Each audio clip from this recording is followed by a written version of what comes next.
Ginabi na ho kami katekram. Alas 6 na pala. 6:17 katekram. Pero hindi kami uwi kasi yung aming sorpresa hindi pa nabubuksan. Sa sasakyan ko pinabubuksan katekram. Di daw ho kaya ni Ate Jenny. Ganyan ho sila. Paano katekram kung sa ano pa sila? Sa Gapan nanay. San Jose. Cabanatuan ho pala. Punong-puno yung plastic ng suka. Natawa siya, oh.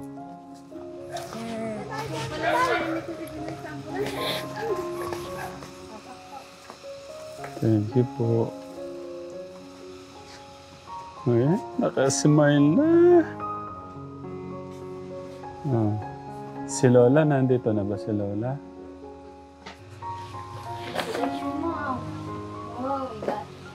Ito yung bag. Ito yung kay nanay. Oh, para hindi na kami masyadong makaabala, buksan mo na tong ano. Siyempre gusto ni Ate Jennifer makita yung ano. Dapat ano pa to, nung last week, di ba? Last week pa dapat to katekram eh. Kaso, yung ano natin, yung ano nga na mapacheck up, mapa-makeover si ate, ayaw eh. Sabi nila pa-makeover daw kita, parang magmukha ka daw Barbie. Oh, ako naman natatakot sa'yo. Kala ko tutumbak. Ano, na-enjoy mo yung Jollibee? Happy? Sa Jollibee, bida ang saya. Nakatingin na sa bintana. Oo. Alam mo yung yung sa sasakyan, nakadungaw. Yung sa salamin, nakadungaw sa daming sasakyan na. Yun lang masayang experience yun sa kanya, yung ganun pong Maraming salamat po sir, saka sobrang laking bawas na sa pamasahe sa tricycle. Hindi po, maliit na bagay. Pasensya na po sa abala. Hindi. Ako, naano po kayo? Wala po. Welcome, Nay. Thank you po. Para kay Ate Jenny. Experience na Jennifer Pagdedibe. Sabi nga ni nanay kanina, first... Pasensya na, nasunod-sunod yung subukan, pero pinasarapan siya sa sabi ni nanay, first time niya to. Kaya... Sulitin niya na. Sulitin niya na. Ano, ikaw ba? Na-enjoy mo din? Lalaki yung mata doon sa mga salamin sa ilaw eh. Dito kasi isa lang oh. Hindi na siya pag tumutunog yung mga plato. Tungtungay pati kaya ang kaldero namin nandiyan niya kasi pag nagugutom yan, kambak lang siya. Pag naririnig naman itong kambal na to. Kaya pala nandito to. Titing-tingin nyo lang. Paano po ba? Sasandok to pag nagugutom siya. Opo. Gababa ko pa lang po yung takip na yan. Hihiyaw na po to. Tatawa na. Pag narinig niya yung Tapos pagbubuksan ko na, pagkukuha ko na ng kutsara, plato. Wait lang. Tito Bong, kakasabi lang ni Tito Bong, tignan mo muna yung yung pwede mong mabili, yung paano pa tayo bibiling blender dala-dalawa na. Gumagana pa ho ba? Yung isa po, gamit po yan ng anak ko nung pa yan, one month pa lang po hanggang one year old. Kasi nga, hindi talaga sila po pwedeng kumain ng ng kahit kanin na lugaw. Wow. Wait lang na, yung isa nung 1 month sila? Lang siya, opo. Nung nasira, pumutong kasi yan, kaya wala na nagtsagaan ako ng lugaw. Tapos binigay po yan ng Ito ho. Ito, okay pa ho to? Opo. Okay. Ate Jenny, ito kasi yung gustong ipacheck ni Tito Bong sa atin. Gusto kong ma-check kasi sabi ni mama mo parang parehas lang nung ginagamit dyan. Ito. Ayun nga, tingnan mo na. Kung pwede si Lisa. Para magkasing. Hindi maganda po kasi nakakahiga yung kapatid mo. Nakakaganon. Maliit lang yung likodan. Pumapali siya So dyan magkaiba po sila. Ang pinagkapareho lang po, sir. Yung may Hampshire. May Hampshire po. At saka yung sa dito lang din po pare. Pero yung ano po ng katawan niya, ay malaki po ito kaya maganda po. Okay, sabi po kasi ni Tito Bong, hanapan ko siyang ganito. Magka-canvas po kami. Tapos, yun nga, isang concern ni Tito Bong, isasabilin niya, wag ka na daw papanik ng niyog. Na, yun nga po yung problema nila ngayon, Tito Bong. Kasi yung malaking problema pala nyo, ikaw kayang-kaya mong pumanik kahit sa niyog, eh, no? Pero wala ka nang papanikan kasi wala na silang bunga. Yun lang po. Walang problema po sa ano, pero ang problema lang kung wala nang bunga. Opo. Wala nang mapipitas. Oh.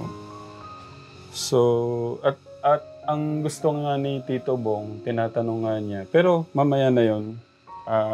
Ito nga, galing pa tong Amerika. Pinadala niya to. Buksan mo muna. Ano yan? Ano ba bang laman nito? Wait lang.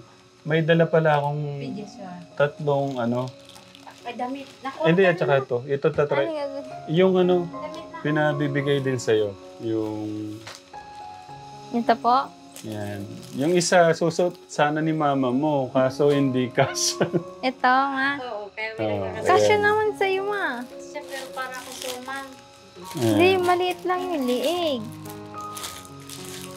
Pero kasya sa'yo. Thank you, Tito Bong. Thank you po sa binigay niyo pong damit. Okay, buksan mo na yan. Sa mga wala pa hong order kay Kuya Dave, Katekram, order na ho kayo. PM na ho kayo sa kanya. Yan, may commercial no? Ito po.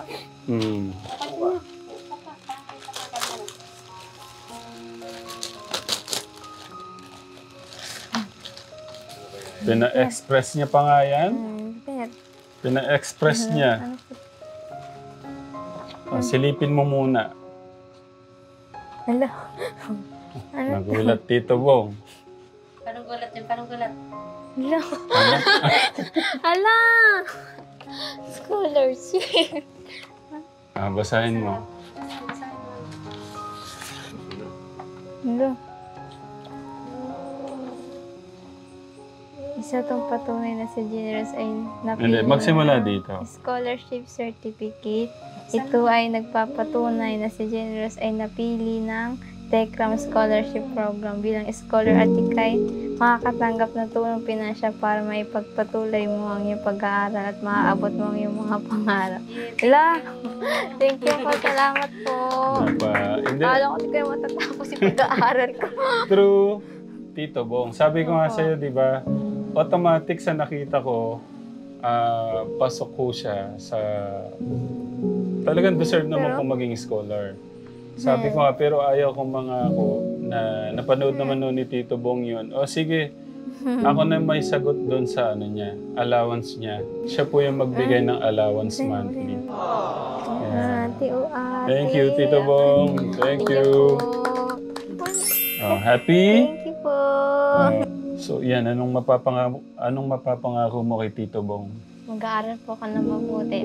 At sasiguraduhin ko pa kapag tapos po ko ng pag-aaral, magtatrabaho po ako para sa pamilya po namin para umawa na po kami sa hirap. At napagamot ko po yung mga kapatid ko. Grabe naman. Pero aaral ka na, di ba? Pagkatapos ni ate, no? Tapos gusto nga niya parang ibigay na yung advance niya na yung 1 taon. Baka daw, yung tinatanong ko kayo kanina, gusto niya parang i-advance niya, gusto niya magbigay na ng pera, baka daw pwede kayong mag-business, kung ano man yung pwedeng mapagkakitaan niyo. Parang mahirap kay nanay na may 2 PWD tapos gano'n. Madali lang siguro. Kaya naman siguro kahit bumaba ako basta may yung wheelchair po na matulong po iyan. Tapos sabi nga ni nanay kanina, Tito Bong, itong bakasyon, parang pinakiusapan niya si ate na siya yung magbantay tapos maghahanap buhay po kayo. Na hindi naman kakayanin ni ate yung pag-aalaga ng 2. At saka yun, sabi nga ni Tito Bong, pinapatry niya to. Maraming salamat sa Pedja Vlog. kasi nakakatikim na yung ano. Hindi po ako makabili ng madami kasi nga, baka sabi nyo nga kanina, yung mga nauna, hindi naman kaya ito muna. So yun, Tito Bong, masaya po ako na hihatid po yung inyong napakagandang balita o pag-asa, pagmamahal na nanggagaling sa ating Diyos. Yan. Thank you, Tito Bong. Sa lahat po ng mga katekram, hindi lang po ako to, inuulit ko, kasama po kayo sa pagpapaabot po natin ng pagmamahal sa mga babaeng po natin. At yun, masaya ako na kahit pa paano nakatulong kami sa iyo, especially sa mga kapatid mo. Napangalaman ko lang. Welcome po. Kaya wag na ho kayong matakot na umarap sa mga tao. Pero hindi ko kayo pipilitin ngayon sa yung parang panatag na kayo. Tsaka kanina, kaya ako po pinilit din na parang iyan na sila sa ibang tao para matanggal kayo na yung phobia na wala naman ho talaga kayong dapat na ikatakot kanino man. So, pero ako naiintindihan ko po yung nararamdaman niya na naiintindihan ko na yun.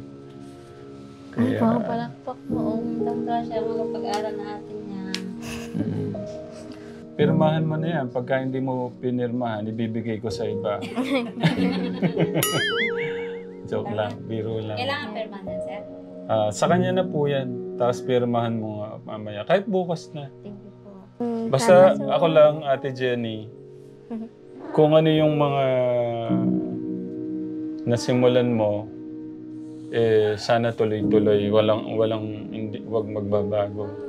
Unang-una yung kapit mo kay God, paniniwala at pagmamahal mo sa Kanya. Tapos yung respeto at pagmamahal mo din sa pamilya mo. Yan, sana wag magbabago. At Nay, para hindi na ako kayo masyadong naabala. Maraming salamat. Welcome po. Thank you po sa scholarship na binigay po ni Tito Bong. Tanong ko lang, itong bakasyon, ano yung plano mo?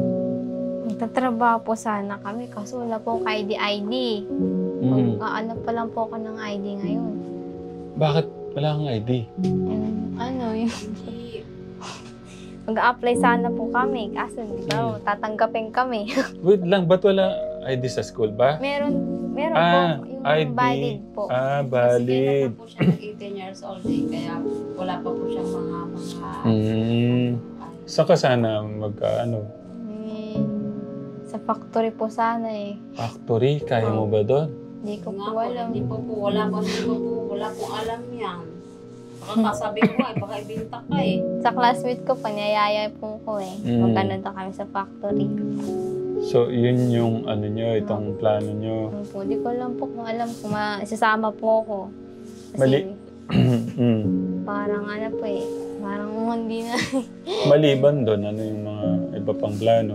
Hindi ko po alam kung kung matutuloy kami sa Eagle. Kasi sabi ng pinsan ko, Eagle? opo. Ano po, taga-encode daw. Yun, kaya mo yun. Papel, mga encode. Taga-encode. Kaya mo yun. Hindi ko alam kung anong mga papel kailangan nun. Tsaka ID. Basta yung plano pala ko. Plano lang po. Ilang months yung bakasyon? 3 months po. Mahaba-haba pala.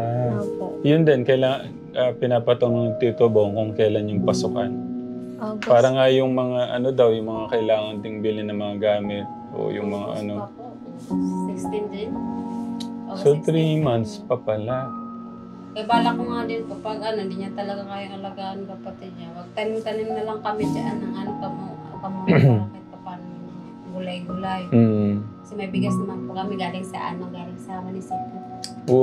Ang dami. Hindi po ako nagdala kasi iniisip ko, baka yung dala ko po.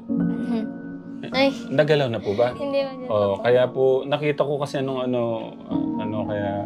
Supply po yan sa mga bata at saka sa solo parent po. Balitan po. Kaya nagsama-sama kami po. Ang galing parang hindi kaya masyadong maluma, Nay. Marami na nga pong bukbuk. Ayun. Na po sa sobrang stock. Narinig ni Kuya August.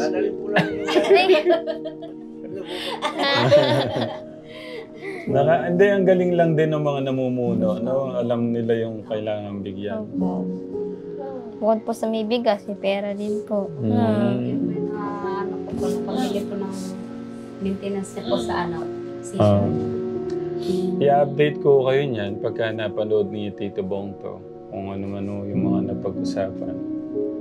At yun, ate, para maka-ano na kayo. Kasi, hindi, okay lang po. Kasi hindi na rin kayo kakain yan, di ba? Ay, si nanay kakain kasi hindi siya kumain. Hindi, wala. Si, Kasi sunod sa akala talaga natin sunod niyo pa po kami na may pa-Jollibee pa po. si nanay. Maliit na bagay. Pa-scholar po nga. Opo. Happy? Opo. Gaano ka happy?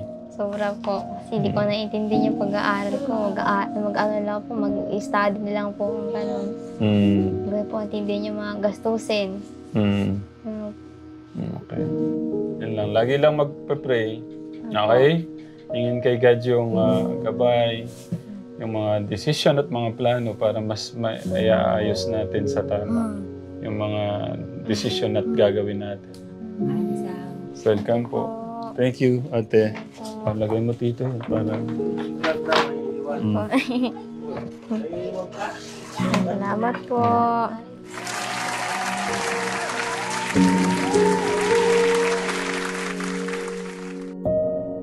Thank you.